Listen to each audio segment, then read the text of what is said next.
Good evening, and welcome to the Teen Titans podcast, where we discuss with you the factors contributing to racial disparities in healthcare. In today's episode, we'll be focusing on the effects of insurance and the way it's used to further disadvantage minority groups in getting the medical care they need. Why is having insurance issues such a big problem when it comes to healthcare? Because without insurance, getting medical care is extremely difficult. Most doctors won't even see you if you don't have some type of insurance. Not to mention that it typically costs around $100 just for a consultation or follow-up.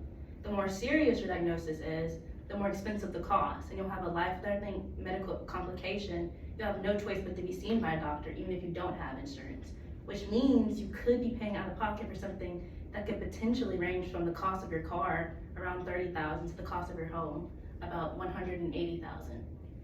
And due to the rising cost of living, the average income for all occupations in America, reported by the Street News, was about $61,900 per year, meaning without insurance, medical care is unaffordable for most Americans, as the average cost of living is about $61,000 per year, calculated by open access government, making insurance a necessity. So, just like most necessities, insurance also needs to be easily accessible, right? Correct, which holds true, just not for everyone. For some minority groups, insurance can be difficult to obtain. In the 2021 report from Census Bureau, it was said that the uninsured rate ranged from 5.7% for white people to 17.7% for Hispanic or Latino people. That also happens to be the highest uninsured rate in the nation.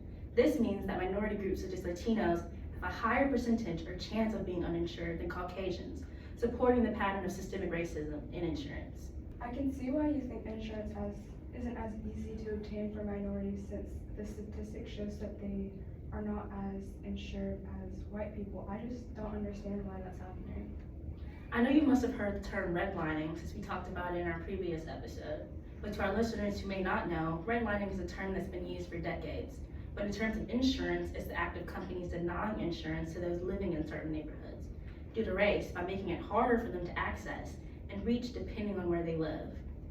In Article 11 of the Insurance Redlining in the Fair Housing Act, writer John Gilmore says that the unavailability of insurance coverage stemming from redlining has contributed to the deterioration of American urban centers and has effectively frustrated attempts at urban revitalization. He even continues on to say that the effects of this practice have serious repercussions for this nation's cities. So, as long as we continue to allow this seemingly never-ending trend to occur, healthcare will never be truly equally available for all? Right, there will always be some minorities denied care for reasons out of their control. But regardless if these groups were given more access to insurance, it would still be significantly harder to keep said insurance, making insurance not only inaccessible to all, but unmaintainable as well. Patients who frequently change healthcare providers due to insurance loss or change experience in their care and are less likely to establish ongoing relationships with their physicians. As stated in the article, Racial and Ethnic Disparities in Health Insurance Coverage, the reason for minority groups having a higher chance of losing insurance has mostly to do with socioeconomic factors, like lack of education and unemployment, for which these groups are also more susceptible to, and at risk to, as previously mentioned in Daniel's episode on education.